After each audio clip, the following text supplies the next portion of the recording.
नमस्कार, सोनीज kitchen and व्लॉगमध्ये पुन्हा एकदा तुमचं स्वागत आहे। तर आजच्या रेसिपीमध्ये आपण बघणार आहोत गुरुपौर्णिमा स्पेशल असे मस्त रवा आणि नारळाचे लाडू। अगदी करायला सोपी पद्धत आहे। इथं आपण हे पाक बनवून हा लाडू बनवणार आहे। तर रेसिपी अगदी सोपी आहे, व्हिडिओ शेवटपर्यंत नक्की बघा। तर चला आता वेळ न घालवता आपण आजच्या रेसिपीला सुरुवात करूया। रवा आणि नारळाचे लाडू बनवण्यासाठी इथं मी 2 वाटी एवढा रवा घेतलेला आहे। तर इथं मी ह्याच वाटीने प्रमाण सांगितलेलं आहे। तर ह्याच वाटीने मी इथं 2 वाटी बरोबर रवा घेतलेला आहे आणि त्याच वाटीने इथं मी 1 वाटी एवढं ओलं असं खोबरं घेतलेलं आहे। तर त्याचं वरचं साल काढून घेतलेलं आहे। त्याच वाटीने 1.5 वाटी साखर घेतलेली आहे आणि 1 वाटी साजूक तूप घेतलेलं आहे। आता सगळ्यात पहिले आपल्याला जो रवा आहे तो भाजून घ्यायचा आहे। तर लक्षात ठेवायचं आपल्याला जो आपण नारळ घेऊ ना तो खवूनच घ्यायचा आहे। जो काळा पाठीमागचा भाग असतो तो काढून टाकायचा आहे। आता इथं मी कढई गरम करायला ठेवलेली आहे। आता कढईमध्ये आपल्याला निम्मसं तूप घालायचं आहे, सगळं घालू नका एकदम।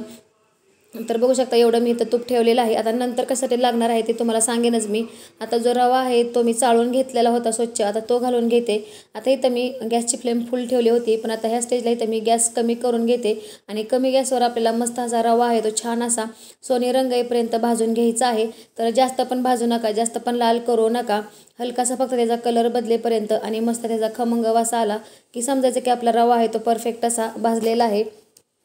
तर इथं आपल्याला रवा भाजायला जवळजवळ 10 ते 15 मिनिटं लागणार आहे, त्याच्यामुळे त्याच्यावर जास्त अजिबात रवा आहे तो भाजू नका। 5 मिनिटं झालेले आहेत आणि आपलं मिश्रण बघूया, मस्त असं भाजलेलं आहे, मस्त असा त्याचा वास सुटलेला आहे। जो खोबरा आहे आणि जो रवा आहे तो छान असा सुगंध त्याचा सुटलेला आहे। आता हे स्टेजला आपलं जे रवा आणि खोबरा आहे ते मस्त असं भाजलेलं आहे। आता ह्या स्टेजला इथं मी गॅस बंद करून घेते आणि हे मिश्रण आहे ते का आपण प्लेटमध्ये काढून घेऊया आणि आपण ह्याच्यासाठी पाक तयार करून घेऊया। आता ह्या स्टेजला इथं मी रवा आणि जो नारळ आहे तो आता काढून घेते। तर ताटामध्ये काढून घ्यायचा आहे आणि सेम ह्याच कढईमध्ये आता मी ह्याच्यासाठी पाक बनवणार आहे। तर पाक बनवायला इथं मी आता त्याच कढईमध्ये साखर घालून घेतलेली आहे आणि साखर बुडेल एवढंच पाणी घातलेलं आहे। तर पाण्याचा अंदाज इथं मी सांगत नाही, कारण साखर बुडेल एवढंच आपल्याला पाणी घालायचं आहे। जर का तुम्हाला घालायचं अर्धी वाटी घाला।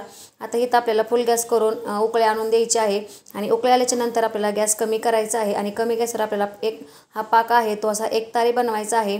म्हणजे हलकासा चिपचिपा झाला, एकतारशी चालायला लागली की समजायचा आपला पाक आहे तो तयार झालेला आहे।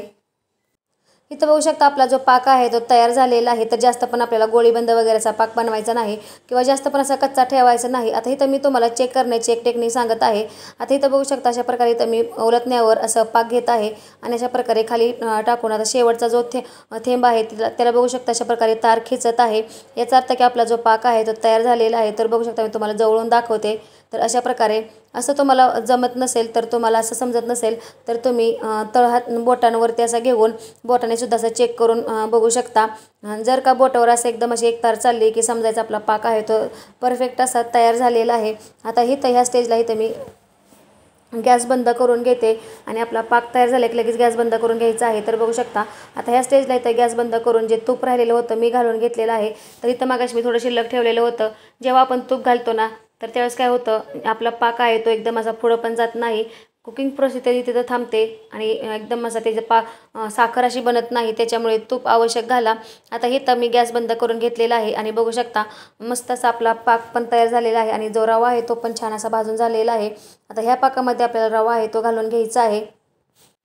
इथं आता जो रवा आहे तो भाजून घेतलेला आहे तो टाकून घ्यायचा आहे आणि लक्षात ठेवायचं आपल्याला जो पाक आहे तो गरम असतानाच आपल्याला रवा घालून घ्यायचा आहे। जेणेकरून काय होतं, जो आपला रवा आहे तो छान असा त्याच्यात भिजला जातो आणि जो पाक गरम असल्यामुळे पटकन असा रवा आपला त्यात शिजला जातो। नाहीतर काय होतं, थंड झाल्यावर तुम्ही पाकात जर रवा टाकला तर एकदम असं कचकच लागेल। आता इथं तुम्ही बघू शकता हे मिश्रण आहे ते एकदम असं पातळ झालेलं आहे। तर तुम्ही म्हणाले जे लाडू कसे करायचे, तर जेव्हा आपलं जे मिश्रण थंड होतं ना त्यावेळेस परफेक्ट असं तयार होतं। आता इथं मी छान असं मिक्स करून घेतलेलं आहे आणि ह्याच्यातच मी वेलची पूड पण मागाशी पाकामध्ये घातलेली होती, तर तो व्हिडिओ दाखवायला स्किप झालेला आहे। आता इथं मी गॅसवरून खाली उतरून घेतलेलं आहे कढई आणि छान असं मिक्स करून घेतलेलं आहे, मस्त असा सुगंध सुटलेला आहे। आता लगेचच आपल्याला हे जे मिश्रण आहे ते असं झाकून ठेवायचं आहे, जेणेकरून झाकून ठेवल्यामुळे काय होतं, जे कुकिंग प्रोसेस असते रव्याची ना ती होते आणि आपला रवा आहे तो छान असा फुलतो। 5 ते 10 मिनिटं झाले की आपल्याला परत उघडून बघायचं आहे आणि परत आपल्याला उलटायच्याने अशा प्रकारे हलवून घ्यायचं आहे। तर बघू शकता अजून हे मिश्रण आहे ते जरासं लिक्विडच आहे, म्हणजे पातळच आहे। तर इथं जवळजवळ आपल्याला हे जे मिश्रण घट्ट होण्यासाठी 1 तासभर तर लागत असतो, त्याच्यामुळे आता परत आपल्याला हे झाकून ठेवायचं आहे आणि 1 तासाने इथं तुम्हाला मी उघडून दाखवते। तर अशा प्रकारे झाकून ठेवलं म्हणजे घट्ट पण होतं आणि रवा पण आपला छान शिजला जातो. तर चला एका तासाने तुम्हाला दाखवते. जवळजवळ 1 तास होऊन गेलेला आहे. आता आपलं मिश्रण बघूया.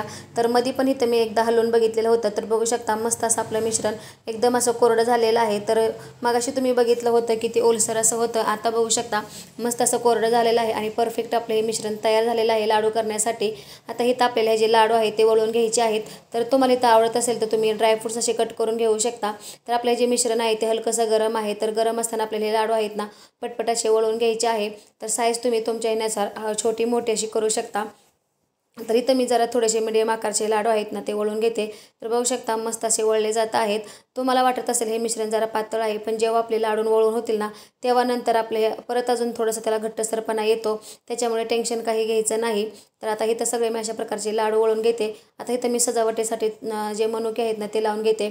तर तुम्हाला लावायचे असतील तर तुम्ही काजू बदामसुद्धा लावू शकता, पिस्त्याचे सुद्धा तुकडे लावू शकता. पण इथं मनुके आहेत ना ते मनुके लावून घेत आहे. तर अशा प्रकारे इथं आता हा लाडू आहे तो वळून झालेला आहे. तर आता अशा प्रकारे सगळे आता मी लाडू आहेत ते करून घेते. झटपट असे मस्त असे हे गोडसर आपले रवा नारळाचे लाडू तयार झालेले आहेत. तर बांधता बांधताच इथं आपले लाडूवाला मस्त असा घट्टसरपणा आलेला आहे. छान असे आपले लाडू तयार झालेले आहेत. गुरुपौर्णिमा स्पेशल इथं मी लाडू बनवलेले आहेत. आजची रेसिपी कशी वाटली नक्कीच मला कमेंटमध्ये सांगा. आणि व्हिडिओ आवडल्यास प्लीज लाईक शेअर सबस्क्राईब करा आणि शेजारीच बेल आयकॉन बटन असतात ते सुद्धा नक्की प्रेस करा, जेणेकरून माझ्या व्हिडिओचे नोटिफिकेशन सगळ्यात पहिल्या तुम्हाला येतील. तर चला आता नेक्स्ट व्हिडिओत भेटूया. तोपर्यंत धन्यवाद.